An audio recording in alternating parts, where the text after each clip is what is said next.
É um prazer enorme estar aqui com vocês, participando de mais um Profit. Que legal!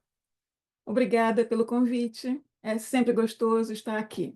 E eu quero compartilhar com vocês algo que eu considero muito importante e que eu acredito que não esteja recebendo muita atenção.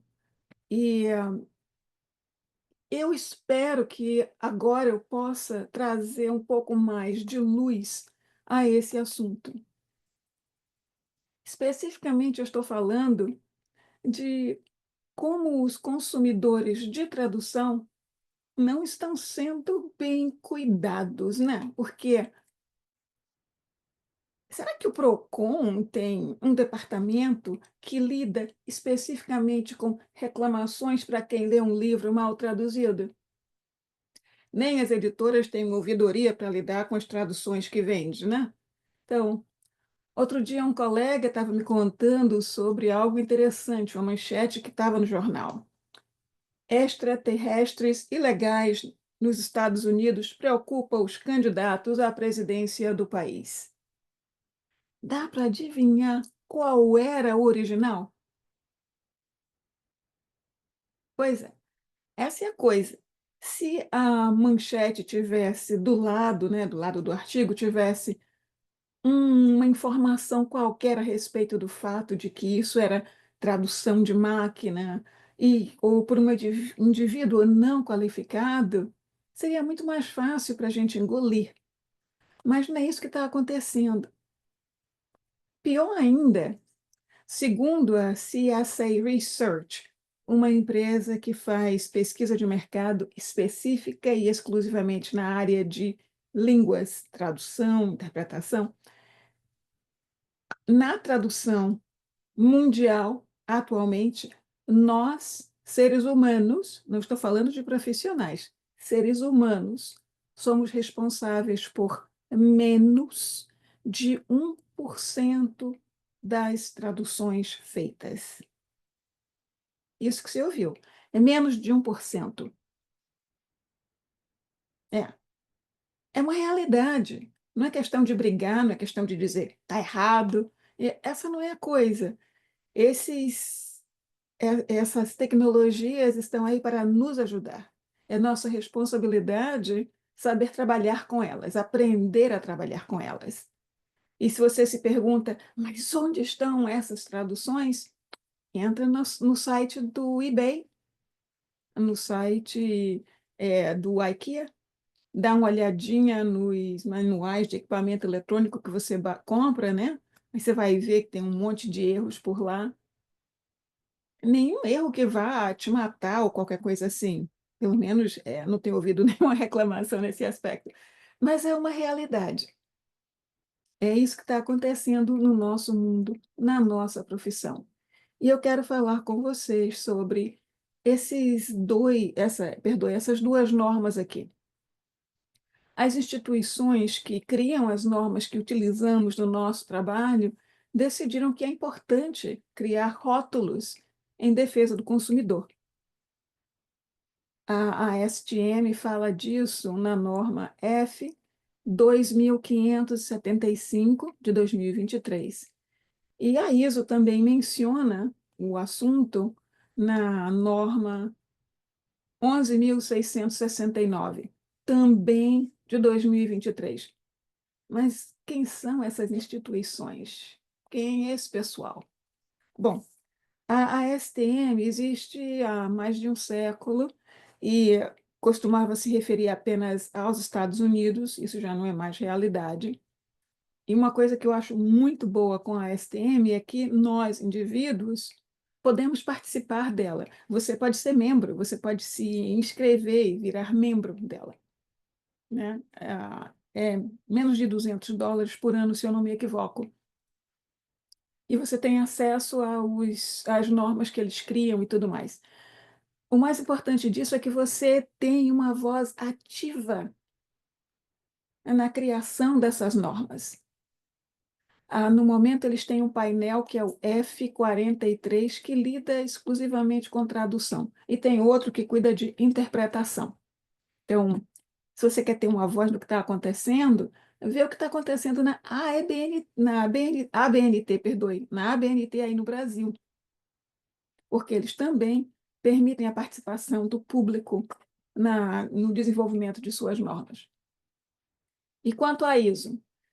A ISO opera há menos tempo que a ASTM, né? E, diferentemente da ASTM, ela sempre foi internacional e só aceita associações como membros. Quer dizer, se você, como indivíduo, quer ter uma voz dentro da ISO, você obrigatoriamente tem que estar lá como representante de uma associação, participando de um dos comitês dentro da organização. Eu me lembro que durante, quando o Ricardo Souza era presidente da Abrates, começamos a fazer a tradução, começamos, eu quero dizer, a Abrates, a PIC e outras organizações estavam trabalhando junto com a ABNT para fazer a tradução da ISO 17.100 e uma outra de tradução cujo número, infelizmente, não me recordo. Mas já estão em português, você pode procurar no site da ABNT. No momento, eu creio que estão defasadas, mas pelo menos são diretrizes para a nossa profissão.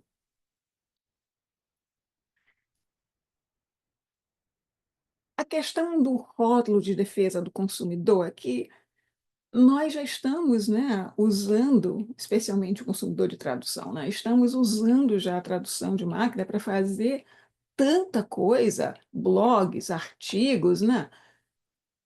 E essa realidade foi que fez com que essa necessidade surgisse. Vamos identificar o que está sendo feito por seres humanos, o que está sendo feito por pessoas não qualificadas, por máquinas, por inteligência artificial generativa. Isso vai dar ao consumidor informação sobre a origem do conteúdo com que eles estão lidando, né? O que eles estão consumindo. Pode ser uma leitura ou ouvindo um audiolivro. E as sugestões dessas duas entidades não são idênticas. E é isso que eu quero discutir aqui. A ASTM nos dá dois rótulos. O primeiro deles, BRT, se aplica a material que tenha passado pelas mãos de profissionais. E BRT é Bilingually Reviewed Translation. O rótulo UMT se aplica a material que não passou pelas mãos de profissionais. Unedited Machine Translation. Mas não é só Machine Translation que está aí dentro, não. E a ISO apenas fala sobre tradução de máquina sem pós-edição. Para mim, isso é um probleminha, né? Bom, vamos falar um pouquinho mais sobre esses labels. O BRT, Bilingually Reviewed Translation, e o MT, Unedited Machine Translation, já estão sendo substituídos. Pelo menos a proposta já está na mão da ASTM. E os novos rótulos usados falariam um pouquinho mais sobre quem está por trás. Então, por exemplo, Professionally Verified Translation, PVT. Aí está falando da pessoa, né? Que antes não. Bilingually Reviewed Translation não dizia se quem fez a revisão foi um profissional ou não, só que a pessoa era bilingual, bilíngue, mais nada. Mas aqui não, nós estamos falando de ter sido verificado por um profissional. E o UVT, né, é o Unverified. Ele se refere a traduções que não foram verificadas por profissional. Explicando melhor, no primeiro, o PVT, passou pela mão de profissional, perfeito, não tem problema. É tradução de máquina, é IA generativa, uma tradução feita por alguém que não é qualificado. Então, se passou pela mão de um profissional antes de ser publicada, ela recebe o PVT. Foi aprovada, foi verificada. A outra já não. Aí nós temos traduções de máquina, né? Tradução da IA generativa e a tradução feita por pessoas não qualificadas, explicando direitinho esse não qualificadas. A STM e a ISO têm critérios específicos para identificar quem é qualificado e quem não é qualificado para fazer traduções. Então, estamos falando de pessoas que atendam ou não atendam a esses critérios. O MT, como eu falei, né, ele cobre tradução de máquina, IA generativa, tradução por quem não é qualificado, quem não atende aqueles critérios. E esses rótulos, no geral, que,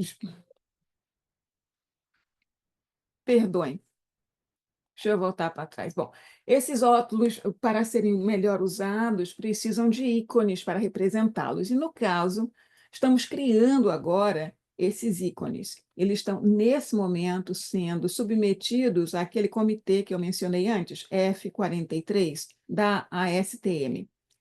Cada ícone tem seus elementos. Esse é um deles e tem um significado. Essa linha quebrada representa a língua de partida, que vai ser convertida na língua de chegada. Até aí, os dois ícones são iguais. O último elemento, esse sim é que faz a diferença. Esse último elemento aqui é que vai fazer a diferença. E estamos identificando aqui com essa marquinha de aceitação, né, o PVT foi verificado, e o outro com esse triângulozinho, que já é um símbolo de alerta, com o sinal de exclamação, querendo identificar que é, você precisa de um pouquinho mais de tato em lidar com essa tradução. Um outro aspecto dos ícones que ainda está para ser discutido, eles estão se reunindo antes de novembro, agora nesse fim de outubro, eles vão estar se reunindo, e eu estou gravando aqui em outubro, né? Então, vão estar se reunindo para decidir se, por exemplo, vamos registrar esses ícones como uma marca certificada. Se essa marca certificada vai permitir que profissionais de diferentes países possam usar letras diferentes aqui, designações diferentes, porque a sigla no Brasil teria que ser tradução verificada por profissional. T de tatu, V de vaca, P de pato, TVP. E já o outro seria tradução não verificada. Temos que descobrir se vamos criar várias siglas, vários ícones, perdoe, vários ícones com siglas distintas e disponibilizá-los para os profissionais. Isso tudo está sendo discutido agora, enquanto eu estou gravando isso com vocês. Tivemos uma reunião sobre isso ontem, sobre esses ícones ontem. Esse gráfico aqui na tela fala especificamente de dois aspectos importantes desse processo, nosso processo de trabalho tradutório: a origem da tradução e as qualificações levadas em consideração. À esquerda, aqui, de cima para baixo, nós temos o processo. Nós estamos falando do processo. Tradução feita por ser humano. Tradução, aqui no caso, é pós-edição de tradução. E a tradução que não foi tocada por ninguém. Nesse aqui de cima, nós estamos falando da tradução tradicional. Começamos com a língua de partida para chegar até a língua de chegada. Já na pós-edição, começamos a partir da língua de chegada e fazemos o cotejamento com a língua de partida. É uma inversão do processo. E nesse último aqui, é a tradução que não passou por nenhum processo de edição. Ela é simplesmente a tradução de máquina, tradução de IA generativa. Bom, nessa parte aqui de baixo, nós estamos falando das qualificações dos profissionais. Não estamos discutindo as qualificações, só estamos falando desses dois aspectos, o processo e a qualificação, né? Então, no caso, essa coluna aqui, meio salmãozinha, ela se refere aos processos que vão receber o rótulo UVT, Unverified Translation. No caso, é uma tradução para uma pessoa que não é qualificada. Uma tradução, uma pós-edição também feita por uma pessoa que não é qualificada. E aqui a tradução de máquina por IA, que não passou pela mão de ninguém.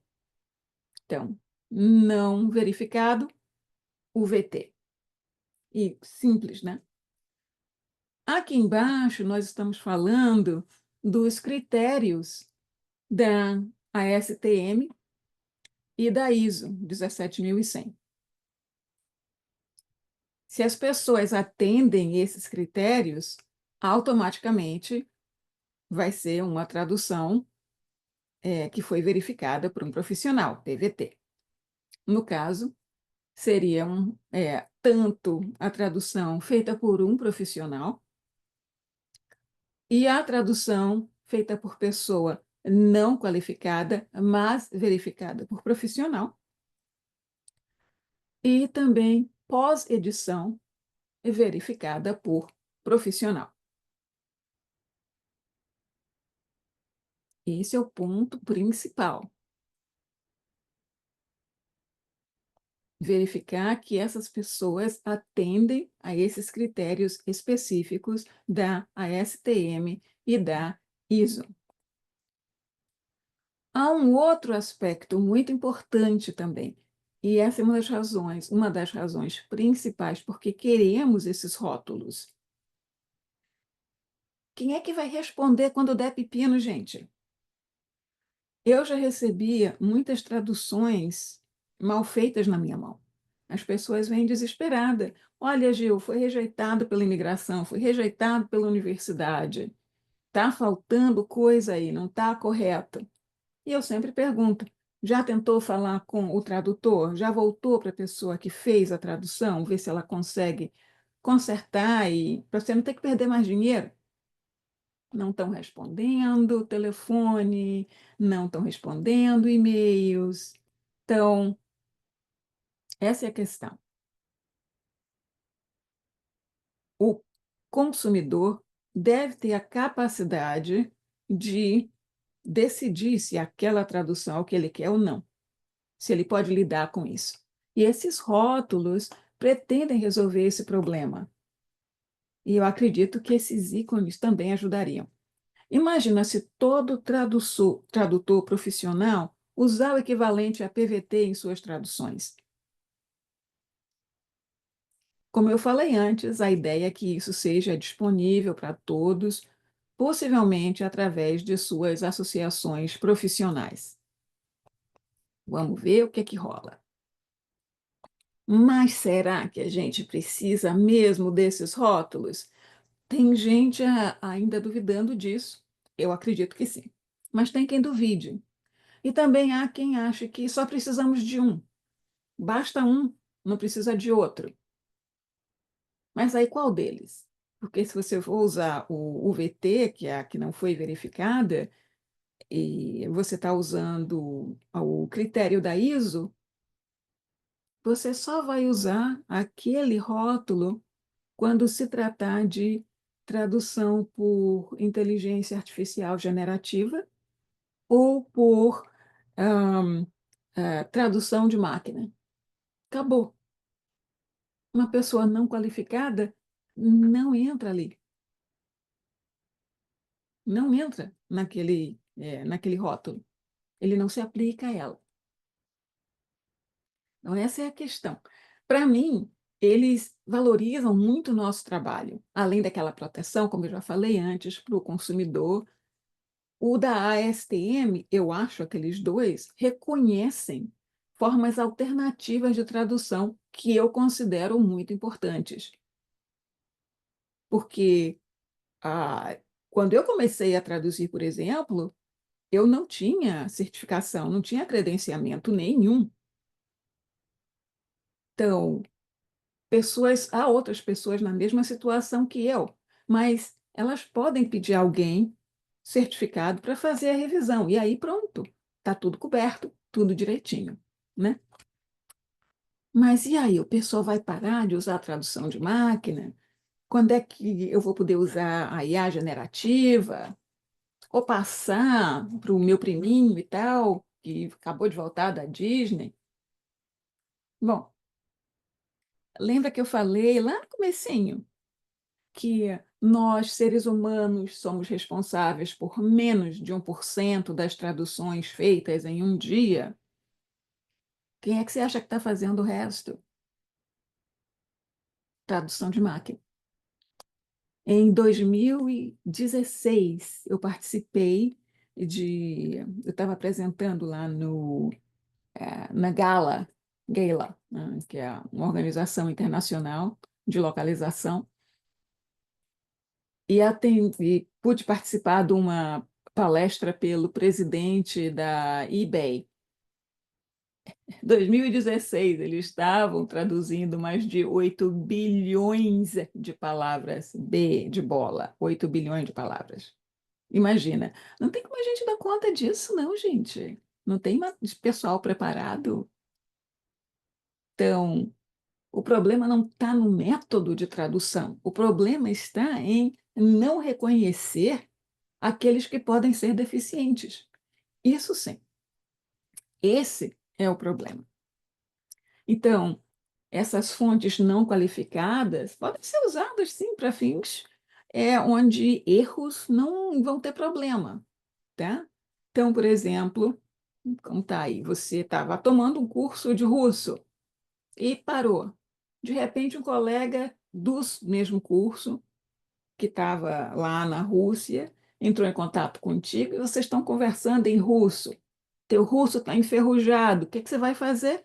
Vai no chat GPT da vida ou qualquer outro desses aí, para continuar aquele bate-papo. É só um bate-papo. Tropeçou? Pede ajuda ao colega.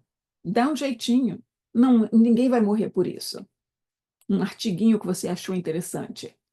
Só que se você for usar o que está ali, o conteúdo, para pesquisa, né? Você for usar aquelas informações de alguma coisa, entre um pouquinho mais a fundo, por favor, para você não acabar tendo problemas. Isso que é o que é muito importante. O seu primo da Disney, talvez ele não tenha o vocabulário correto para tudo na vida, mas sei lá, ele pode te ajudar com alguma coisa. O problema é que ele não vai ter necessariamente, né, as mesmas fontes de trabalho que nós temos, as fontes de pesquisa que um profissional tem. E a generativa, ou não, tradução de máquina, elas também podem ter o que chamamos de alucinação, e esse é um problema grave. De repente sai coisa que não tem nada a ver. Juro a vocês, sai sim. Então, é, eles podem interpretar algo errado também. Isso acontece. É uma coisa que temos que prestar atenção. No caso de é, datas. Datas, por exemplo. Se não tem nas datas o nome do mês, pode dar galho, tranquilo. E algumas palavras que têm sentidos diferentes, tanto no inglês quanto no português, ou outros idiomas também. Então, tudo isso pode acabar resultando em problemas para quem está lidando com a tradução, né? Fazendo a tradução. Pronomes possessivos. Seu, sua, dele, dela, até mesmo plurais. e nomes de pessoas que podem ser traduzidos e os que não podem ser traduzidos. Às vezes ele não diferencia isso, né? Linguagem jurídica, linguagem médica, linguagem técnica específica. Está sempre dando um galho ali ou outro. Então é por isso que precisamos ter alguém tarimbado para fazer essa revisão. Bom, mas o que é que o futuro nos revela? Ou nos reserva, perdoem. Bom, eu não sou oráculo, mas o que já vimos aqui, que há três aspectos relativos a esses rótulos que precisamos prestar atenção. A mudança de nome, está acontecendo aí agora ainda, então estamos discutindo isso. O registro desses ícones, como é que isso vai ser feito? A certificação de marca, né? Com permissão de uso restrito, permissão de modificação das siglas com base nos idiomas usados. Tudo isso tem que ser visto, né, ainda. E a outra parte é como é que nós vamos fazer cumprir essas diretrizes? Se todas as associações profissionais se envolverem com o caso e só tivermos acesso a esses ícones quando formos membros daquelas associações, a coisa fica muito mais fácil. É, o problema é que, sei lá, meu amigo me pede e eu deixo ele usar o meu, eu passo para ele. Bom, e aí? Ele não atende os critérios de qualificação da ASTM e da ISO, senão ele seria membro de uma associação e aí ele teria acesso aos ícones. Impedir que as pessoas façam isso, eu acho que não vai realmente acontecer. E a outra coisa é a paciência, gente, porque essas mudanças não acontecem da noite para o dia. E essa, com certeza, vai demorar, né? Essa é uma mudança e tanto. Nós contamos que os novos nomes e os rótulos, que são bem simplesinhos, né, ajudem nesse aspecto, né? Que ajudem a passar isso adiante, fazer com que isso venha a acontecer. A outra coisa é a sua participação como profissional na divulgação desses rótulos, seus ícones. Isso é primordial. Depois que todos os pontos sejam definidos e houver a divulgação, será necessário que todos usem e participem de uma campanha de educação dos consumidores. Não estou falando de dar aula, não, gente. Eu estou falando de marketing necessariamente, né? Então, você usa, põe lá. Minhas traduções são aprovadas. E põe o símbolo lá, o PVT, o ícone. Isso já ajuda, não precisa dar aula para ninguém. As pessoas vão ficar curiosas. O que é isso? E vão procurar informações. Bom, como eu falei, isso aí ainda está pendente e vamos ver o que é que vai acontecer. Qualquer dúvida, eu estou aqui à disposição de vocês. É só entrar em contato comigo, tanto através da minha empresa ou pelo meu e-mail particular. Muito obrigada a vocês por me ter permitido estar aqui.